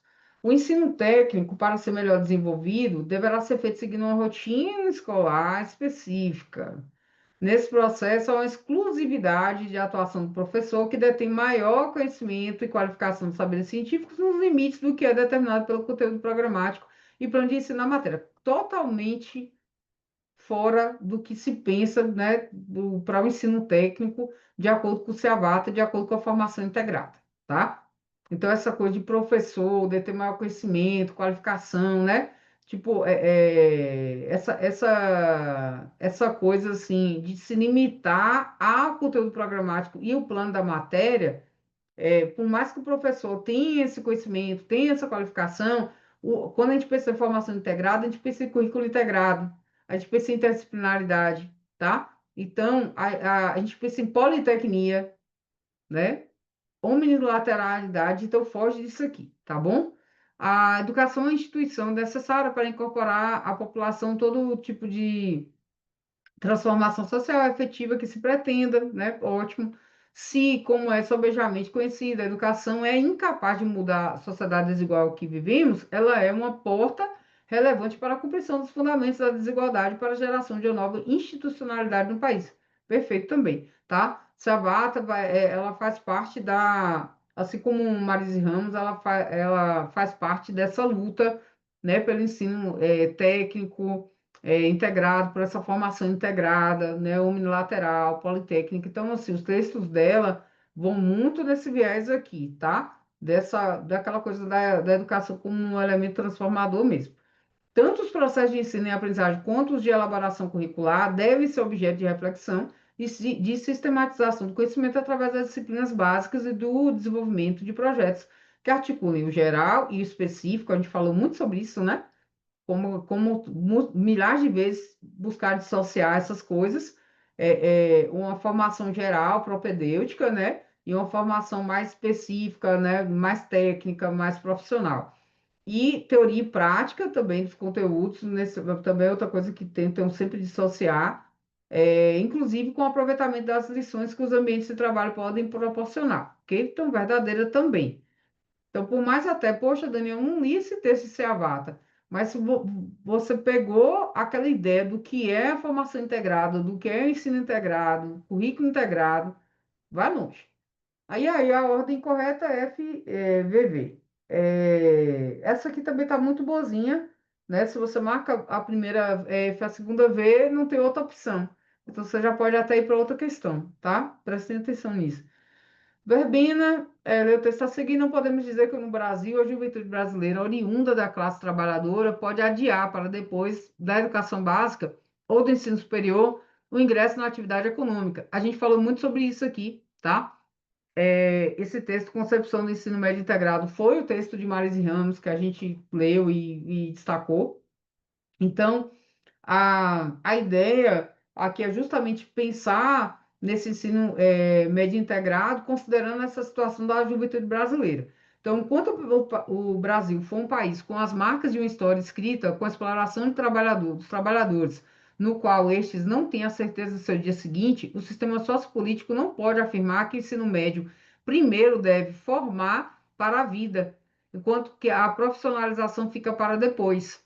Então, a classe trabalhadora brasileira e seus filhos não podem esperar por essas condições, porque a preocupação com a inserção na vida produtiva é algo que acontece assim, que os jovens tomam consciência dos limites da sua relação de classe, né, que impõem aos seus projetos de vida. Então, os jovens da classe trabalhadora, eles, né, embora os textos, né, o próprio texto de Ramos, ele sinalize que isso precisa mudar. Se a Vata, acho que fala sobre isso também, né? Essa realidade precisa mudar. Mas hoje a gente precisa dar condições de que haja essa formação integrada, pensando sim nessa necessidade também da inserção no mercado de trabalho, né?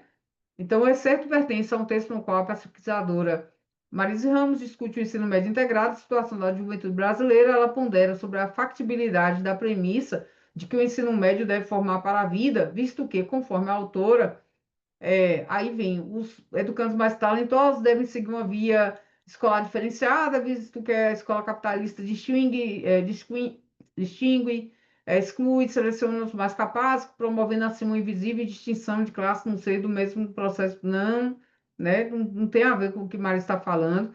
Os estudantes podem ter êxito em sua passagem pela escola na condição de que mobilize seus esforços, aí aquela coisa aqui Ai, gente, a palavra agora sumiu. Sumiu. Aquela coisa da meritocracia, né? Aí o personagem mais importante do processo pedagógico, visivelmente, é o professor. Aí, quando fala assim, ó, o personagem mais importante do processo pedagógico, visivelmente, é o professor, você nem termina de ler, né? Pois ele é incumbido da organização, não. Aí, inclusive, dicotomiza a formação para a vida e ensino profissional. O objetivo aqui não é esse, é unir as coisas, né? É integrar. Aí o jovem é uma jovem da classe trabalhadora, quando ela entra na escola, tem seu destino fixado previamente. Ai, meu Deus, o trem determinante aqui já, né? Já tem traçado o destino, pois está inscrito nas contradições das relações sociais. Esse negócio aqui tem a ver com o quê? Com aquela tendência reprodutivista, né? Então, não tem nada a ver. Aí, a letra E, os jovens estudantes brasileiros da classe trabalhadora não possuem a opção de postergar o ingresso em uma atividade produtiva remunerada, o que confirma a pertinência de se conceber uma escola na qual a formação geral e profissionais são tratadas em conjunto, uma formação integrada, tá? E aí, quem viu as aulas e viu o material e tal, vê que, assim, ao longo do tempo, foi sempre essa luta, né, para conseguir fazer com que essa formação fosse integrada, né, e que o trabalhador tivesse direito também àquela formação intelectual, né, não só a formação ali voltada para o trabalho manual, que é desvalorizada.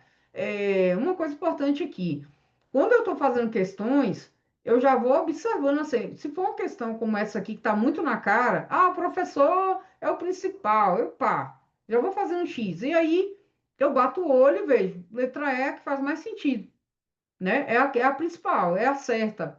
E aí eu não continuo, tá? Agora tem que ter cuidado. Tem umas questões, como a gente viu ali atrás, que não dá para fazer isso assim. Deixa eu ver aqui o que botou. Isso. Aí eu acho que o Paulinho, na hora que eu falei, depois o Paulinho botou. E aí você já vai identificando, né? Você vai vendo, poxa, isso não tem nada a ver com o que a autora está falando lá em cima. O ideário da emancipação tem uma longa história no pensamento filosófico. Essa questão, inclusive, foi essa. Foi. Essa questão, eu repeti ela, tá?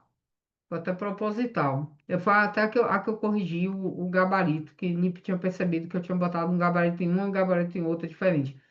O ideário da não sei o que aconteceu, mas O ideário da emancipação tem uma longa história no pensamento filosófico pedagógico, remontando ao iluminismo no século XVIII, a valorização que este confere ao exercício da razão. Então, no que concerne à educação profissional, o termo não é incomum, sendo, pois, mobilizado por diversos autores muito conhecidos no âmbito da educação técnica profissional, tais como Lucília Machado, a gente acabou não vendo, mas a gente viu Marise Ramos e viu também Gaudêncio Frigoto. Considerando que foi pontuado, considerando as especificidades dos institutos federais, o ideário da emancipação nessas instituições visa o objetivo é constituir esse processo formativo. Então, eu nem vou, assim, né, falar muito, mas aqui, ó, por exemplo, retomar a proposição iluminista, porque ele está falando, né, de iluminismo, não sei o quê, valorização da razão, da ilustração, né, cuja a maior expressão maior, desenvolvimento de uma proposta formativa no qual os estudantes possam transitar pelas obras dos grandes nomes da ciência. Não se trata disso, né?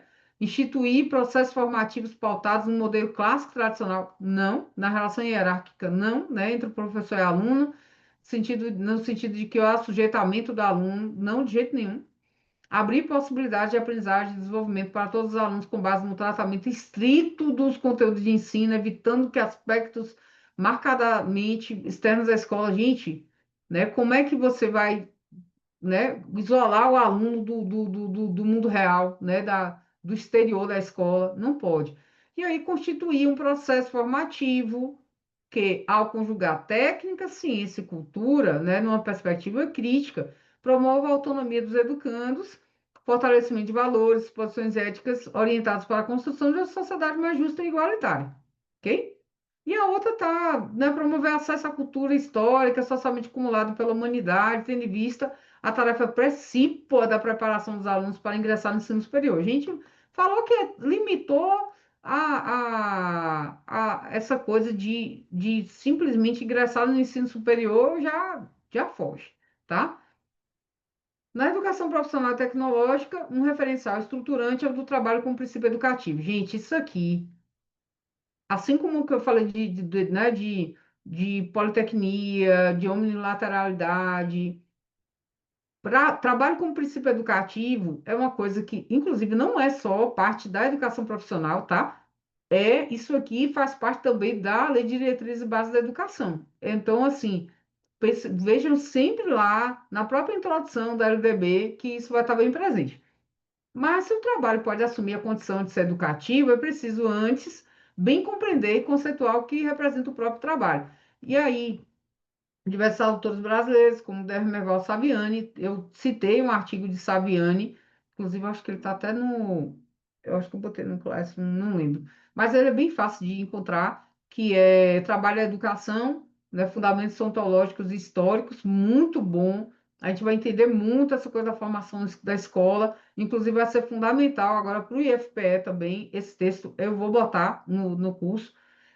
Aí Marisa Nogueira Ramos, que a gente falou também, né? A gente lê o texto dela, convergem a esse respeito. Considerando o aporte desses autores, o trabalho pode ser definido como atividade própria, específica dos seres humanos, que se consubstancia na ação intencional do ser humano sobre a natureza, transformando a natureza em função de suas necessidades e também transformando, né, transformando a si mesmo com a própria ação sobre ela. E os meus riscos estão bem certinhos. Aí essa ação sobre a natureza, ela é produtora do mundo material, simbólico, cultural, estético no qual vive a humanidade e assim o trabalho, em sua forma mais geral, difere-se do emprego, né? Que é a sua forma de gestão na sociedade capitalista. Então, essa coisa de você transformar a natureza e de você também se transformar, tá? O texto de Saviani é maravilhoso. Vai trabalhar com ele também no FPE. Aí as outras, né? Mobilização da faculdade pensar, própria dos seres humanos, a partir da faculdade pensar, que constitui as capacidades racionais. Então, aqui a gente não está falando sobre trabalho, né? Sobre essa ideia de trabalho, né? Mercadoria da sociedade capitalista também não, né? Essa visão aqui que os autores estão trazendo aqui, que é o que importa, tá? Então, considerando o aporte deles, né? O trabalho pode ser definido como está na letra A. Então, não é como mercadoria da sociedade capitalista aqui, tá? E aí, eu não vou nem terminar de ler, porque esses textinhos da Verbena são enormes. Também não é assim, visto aqui nessa ideia de simplesmente dispositivo de integração social, tá? Então, porque a Verbena vai lá e bota um tópicozinho e depois vai, né, desmembrando, tá? Talvez aqui as pessoas fiquem pensando, né, é, pode fazer sentido, mas aqui o foco não é essa ideia capitalista do trabalho, né?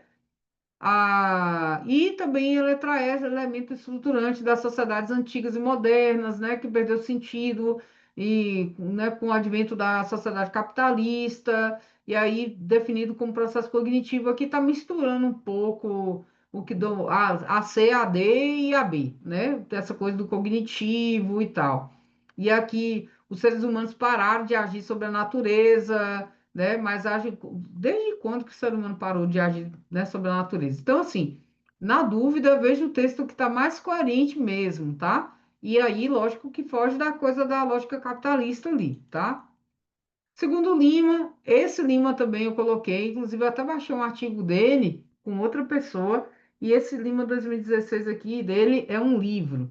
Mas assim, tem também casa com o histórico que a gente falou de educação profissional, tá? Então, meu Deus, eu nunca vi esse Lima 2016, mas tem a ver, é o mesmo percurso histórico que está sendo narrado, tá? É lógico que os olhares vão mudando um pouquinho, mas a essência deles, desses autores, é a mesma, assim. Então, segundo Lima, 2016, ao longo de sua história, as instituições que compõem a Rede Federal de Educação Profissional passaram por várias mudanças e diferentes nomenclaturas foram atribuídas às instituições que a compõem, de acordo com o autor, quais foram essas nomenclaturas assumidas por essas instituições. Às vezes a Fundatec joga umas coisas assim, né? Mesmo que não seja aqui Fundatec, eu achei bom colocar, tá? Para dar uma lembrada. Então, escolas de aprendizes e artífices, liceus industriais, escolas técnicas industriais, escolas técnicas federais, centros federais de educação tecnológica e institutos federais, tá? Uma coisa que ajuda é que antes de, se não lembrar as primeiras, lembre pelo menos aqui, ó, que eram escolas técnicas federais ali, né, naquele período ali do início de 90, aí passou a ser Cefet, Centros Federais de Educação Tecnológica, e depois institutos federais. Então, se vocês observarem as outras aqui, ó, elas estão diferentes, tá vendo? Ó, essa aqui, escolas politécnicas, eu risquei isso aqui, não era para ter riscado. Esse aqui tá Centro de Formação Profissional Integrada, esse aqui também, Centro de Formação Profissional Integrada, e esse aqui é o único que tá, não, também, Escolas Federais Politécnicas. Então, o único que tá com esses três últimos aqui, ó, na dúvida, lembre das Escolas Técnicas Federais, Centros Federais de Educação Tecnológica e Instituto Federal. Vai cair? Não sei, porque essas bancas são tão assim. Na dúvida, dá uma lembradinha. Sobre a expansão da Rede Federal de Educação Profissional, Lima ainda afirma que, mais do que nomenclaturas, que a gente acabou de ver, os nomes escolhidos para essas instituições expressam projetos educativos que tentam definir e enquadrar o papel social de cada estabelecimento de ensino em cada lugar, em cada tempo, caracterizando modelos pedagógicos da educação profissional. Deveriam pensar nisso na hora de fazer a questão. Falar, né? Não, vamos focar só no objetivo da coisa, não no nome. A respeito desses modelos, é correto afirmar, exceto, né? E aí a gente está falando dos modelos pedagógicos da educação profissional, tá? E aí, na letra A, a gente tem um modelo tecnológico integrado que desloca a prioridade de oferta da educação profissional para a educação tecnológica de nível superior. Gente, a educação profissional é uma coisa que a gente não pode nunca esquecer, ela é verticalizada. Ela é verticalizada. Tanto que, assim, a gente faz, por exemplo, esse concurso, que é para educação básica, técnica e tecnológica, mas a gente tem consciência também de que tem, por exemplo, nível superior, né? Então, a gente vai atuar, atua no médio integrado, atua no subsequente, né, que é técnico, pode atuar ali no nível superior, entendeu? Tem gente que meio que opta, acontece isso lá dentro também, né? Pessoas que acabam optando por ficar só no superior, ou então só no médio integrado, acontece isso também, mas assim, o esquema é verticalizado. Então, falou assim. vai limitar, vai deslocar a prioridade da oferta ela é para o médio, né? E formação ali para educação de jovens e adultos, tá? Então, e aí tudo o resto tá errado, né? Que o decreto 54 de 2004 vai amparar, não vai amparar mesmo, tá? Então, qualquer coisa que fuja dessa ideia, tá? Da prioridade da oferta para esse ensino médio integrado, para jovens e adultos, tá errado, tá bom? E também essa coisa do nível superior, né? Inclusive, dentro do nível superior, a única também que tem porcentagem também lá mínima é a licenciatura, que é 20%, tá? Aí a prioridade de oferta para o médio integrado é 50% e a licenciatura é 20%. E aí as outras estão corretas, né? Mas a gente vai ler porque a gente precisa aprender. Então, o modelo tecnológico fragmentário se instituiu no movimento de esvaziamento do Estado, cuja inovação foi separar, né, ali o ensino médio técnico e a proibição da criação de novas unidades de ensino profissional, né, sob a responsabilidade da União. Ó, percebam que aqui a gente está falando do que aconteceu, né? Para depois eu falar, poxa, mas isso aqui não tem nada a ver com a educação profissional hoje, né? Como está acontecendo, porque aqui a gente está falando da coisa histórica, né? Aí vem o modelo taylorista, fordista, né, tem como referência a criação das escolas técnicas e do Senai, e realmente acabou direcionando para uma prática formativa voltada para a teoria do capital humano, né, cuja legislação se estruturava no ensino na época, especialmente essa lei 53 e 90, 56 e 92 de 71, que foi aquela lei lá, que, né, da época da ditadura, né, que cumpria a função de contenção da demanda para acesso ao ensino superior. E aí aqui deu aquela forçada também, né, é, para que o povo fizesse realmente essa formação aí profissional, mas dentro desse modelo aí taylorista fordista. Aí, o modelo correcional assistencialista, por mais que você não lembre o nome das coisas, mas pelo menos assim, você entende o que aconteceu naquele determinado momento, tá? Ou pelo menos você precisa entender mais ou menos. Embora se fundamente no discurso industrialista, se materializou por práticas que visavam educar pelo trabalho os desvalidos, retirando das ruas. Aí isso aqui é aquele início lá da educação profissional assistencialista, que pegava os jovens infratores e tal, os desvalidos, né, e levava para esses lugares de formação. E o modelo tecnológico integrado, que desloca a educação profissional para a educação mais integrada, no próprio nome já diz, né? Por via da revogação desse decreto de 97, que era o de 97 foi o que desmembrou. Falou assim, ó, vai ser ensino médio separado de educação profissional. E aí vem o decreto 51 e 54, né, para mudar isso, possibilitando uma reintegração curricular da educação profissional, e aí fortalece a rede federal e retoma o processo de expansão da oferta escolar com a criação de novas unidades de ensino, ok? Então, assim, veja o que está o passo a passo, independente da coisa de modelo isso, modelo aquilo, tá? Mas se eu falo de modelo integrado, eu não estou falando dessa oferta aí para nível superior, nessa como prioridade, tá bom? Aí o conceito e práticas de currículo integrado tem sido utilizado na tentativa de contemplar o conhecimento de maneira global e assim é correto afirmar que a gente está falando de currículo integrado. Então, se eu digo que algumas áreas ou disciplinas ficam com uma valoração diminuta em relação às outras, né, onde se de status socialmente superiores a seus conteúdos, reforçando uma prática de ensino propensa a destacar a divisão disciplinar, eu não estou falando de currículo integrado, né? Quando eu falo de currículo integrado, eu estou falando de organizar conhecimento, desenvolver o processo de ensino-aprendizagem de forma que esses conceitos eles sejam aprendidos como um sistema de relações de uma totalidade concreta. Totalidade é uma palavra muito importante, tá? Que se pretende explicar, compreender. Eu estou falando de uma perspectiva de formação politécnica e unilateral dos trabalhadores, né? Que incorpora essas análises e busca definir as finalidades da educação escolar por referência às necessidades da formação humana.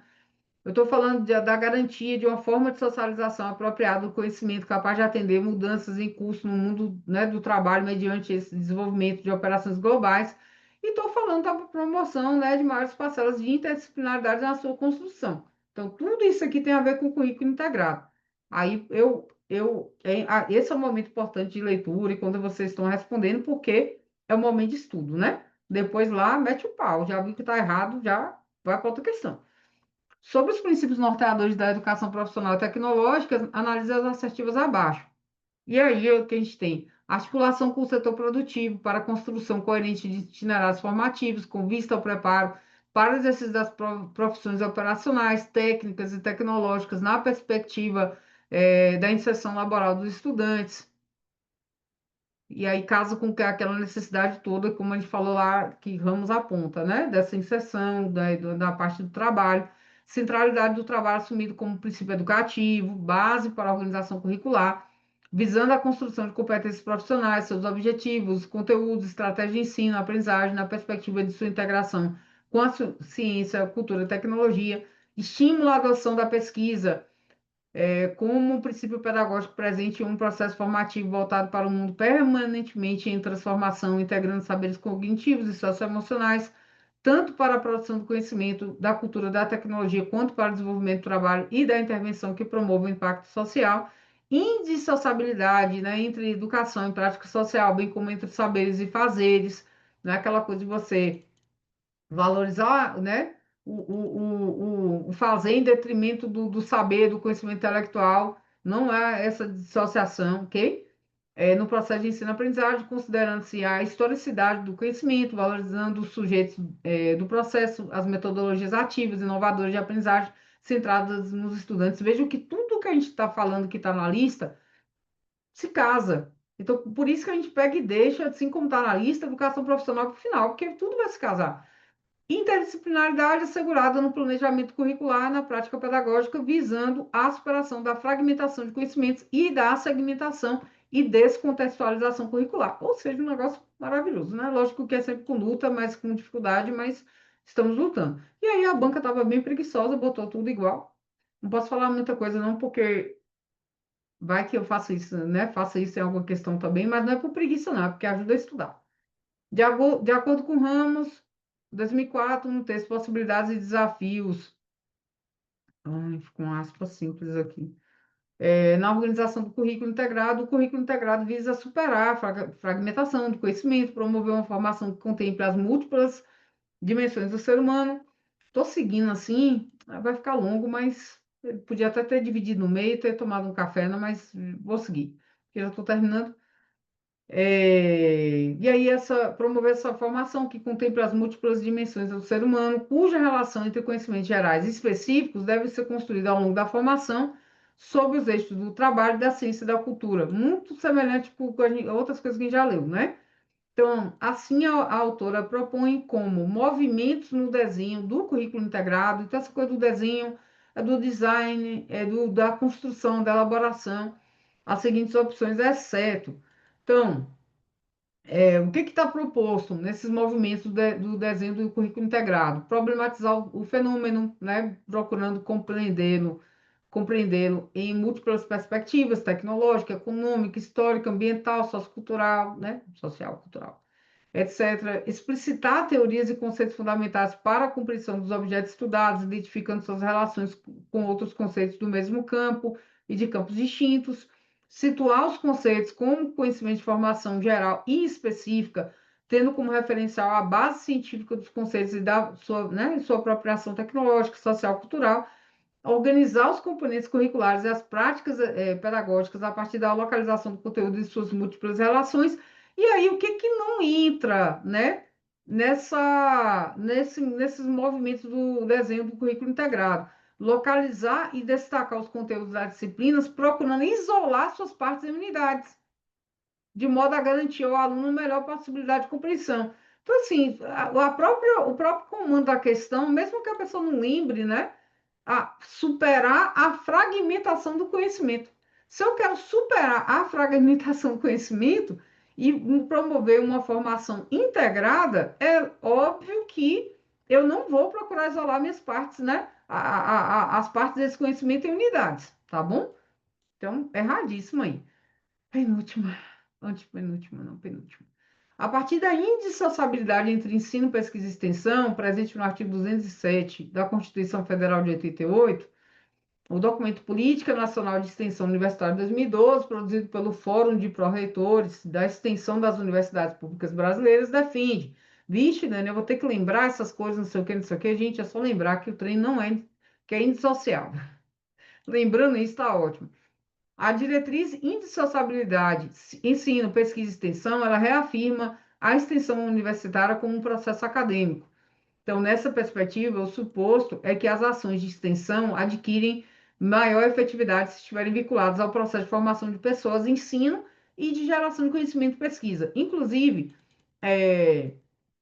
foi alterado o currículo, né, mais recentemente da UNEB e promoveram a curricularização da extensão. Porque muitas vezes a pessoa tem uma ideia assim, eu não sou DE, eu não sou dedicação exclusiva, então isso até para abrir um pouco a mente em relação a isso, porque vai ficar uma questão mais ou menos com essa ideia, né?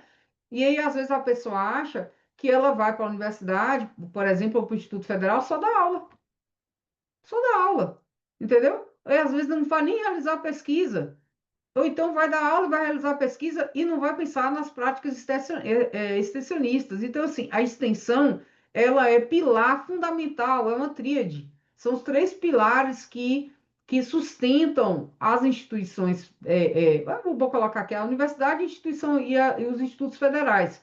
Então, assim, qualquer coisa que fuja disso nas questões, vocês vão marcar como errado, tá? Então, é só assim, são coisas indissociáveis, e ponto. Então, às vezes, a pessoa pode ter uma visão, não é porque a pessoa não é nem dedicação exclusiva, não vai se envolver. Tem que se envolver com extensão, sim, tá? Ela tem uma parcela diferente, né, da extensão, mas ela se envolve com extensão. E eu conheço muita gente que já abriu a boca para falar que não era pago para. Pois é. Só que é aquela coisa, não faz sentido, né, Lipe, como o Lipe está falando, mas tem muita gente que acha que entrar numa instituição é simplesmente dar aula e acabou. Como hora aula que recebe por aí nas primas privadas, né, nas instituições privadas e tal. Então, já escutei muita coisa do tipo, né? Não recebo para orientar tal trabalho. Então, assim, o trabalho faz parte, por exemplo, das orientações dentro da universidade. E aí, né? Então, considero as afirmativas a respeito da diretriz, indissociabilidade entre ensino, pesquisa e extensão e marque V para as verdadeiras e F para as falsas. Aqui, tá bem nítido, né? Que tá falando das universidades, não sei o quê, não sei o quê. Tem que lembrar também que as instituições, os institutos federais, eles são equiparados às universidades federais. Então, isso também fortalece mais ainda essa ideia. Proporciona ao estudante protagonismo em sua formação técnica e sua formação cidadã. Deixa eu pegar aqui.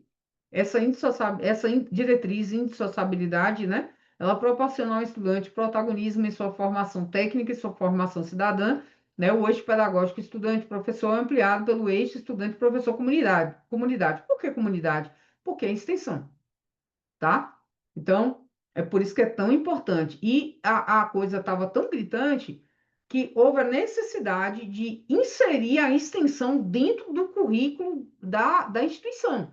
E tem acontecido isso no geral, tá? Nas universidades como um todo. Não sei como é que está em cada uma. Eu sei como estava lá, né? E aí botou mesmo, tipo assim, tem 100 horas de aula de uma disciplina de língua inglesa, 30 horas são destinadas para extensão. Então, os alunos têm que, desde o primeiro semestre, desenvolver atividades, está no primeiro ou no segundo, está desde o primeiro.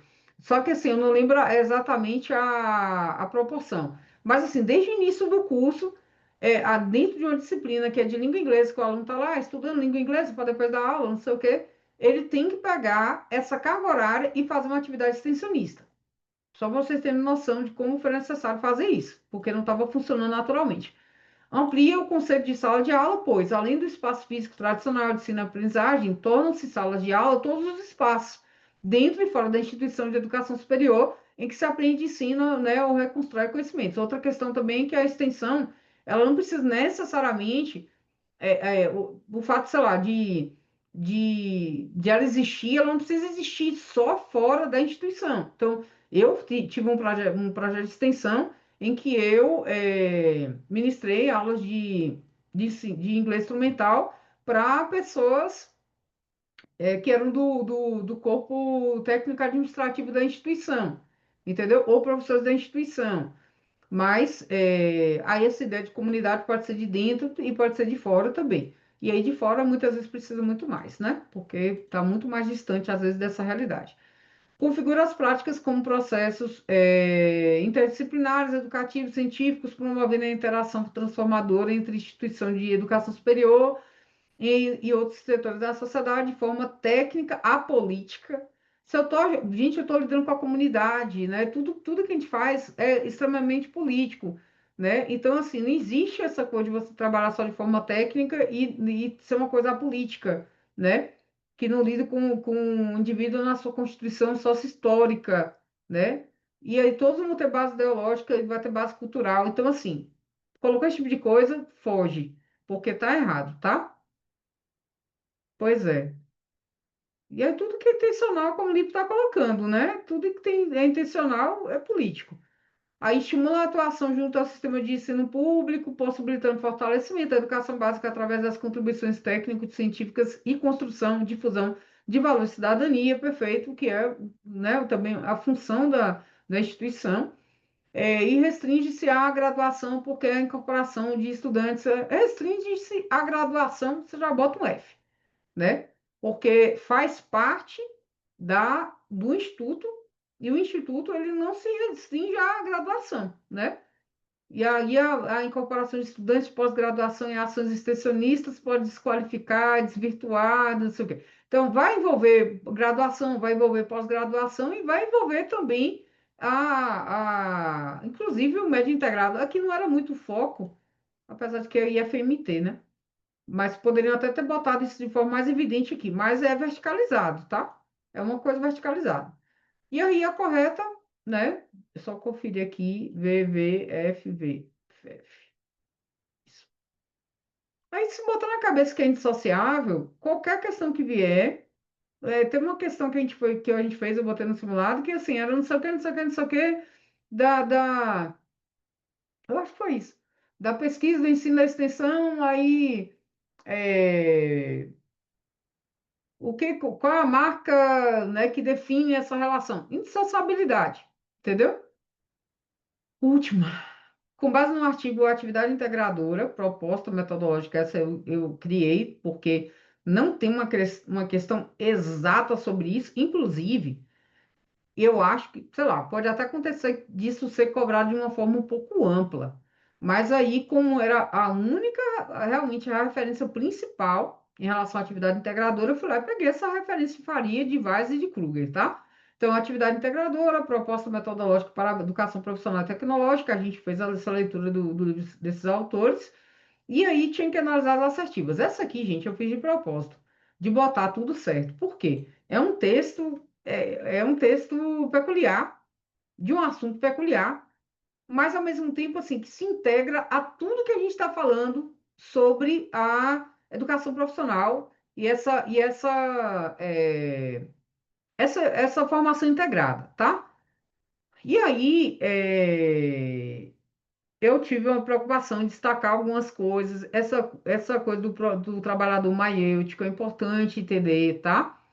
Que é a visão mais ampla, mais completa do domínio do trabalhador, ok? E aí eu foquei nessa, mas assim, tudo que a gente está falando tem muito essa ideia de integração, de uma sequência didática, a sequência didática, por exemplo, é uma proposta metodológica muito dentro disso tudo aqui que a gente está falando, tá? Então, a AI, que é essa atividade integradora, possui como característica para a formação para o trabalho, com a participação de diferentes áreas do conhecimento, considerando a realidade profissional do futuro trabalhador, abarcando as representações do trabalho, visando a formação de trabalhadores maiêuticos. Os pontos prévios para o desenvolvimento de um AI, eu vou até botar também a definição, já tá lá, eu botei no textinho. E aí, assim, Faria, ele tem algumas definições, assim, para tipos de trabalhadores, para domínios.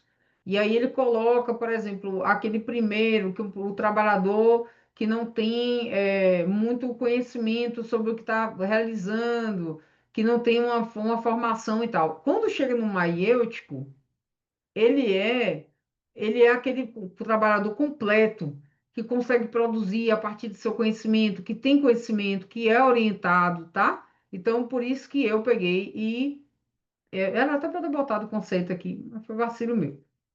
E, e aí é um conceito que vai ser muito importante para essa atividade integradora, tá? Os pontos prévios para o desenvolvimento de uma atividade integradora necessitam dos seguintes requisitos: identificação de um curso integrado de nível médio, seleção do grupo de professores para ação interdisciplinar. Veja que é bem aquela coisa da sequência didática, né?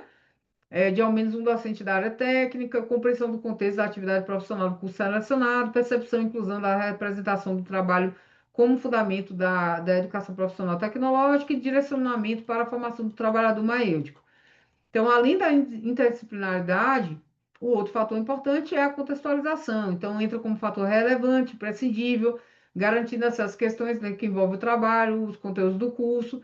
Também não basta usar um tema que seja pertencente da realidade dos estudantes. Esse tema, ele tem que tem que ter uma relação direta, né, com os assuntos relacionados ao curso de formação, bem como os conteúdos previstos na disciplina técnica, né, cujo professor participa também da ação, e a atividade integradora, ela tem a preocupação com a formação de um trabalhador de possuidor de um domínio maiêutico, como eu falei, completo, né?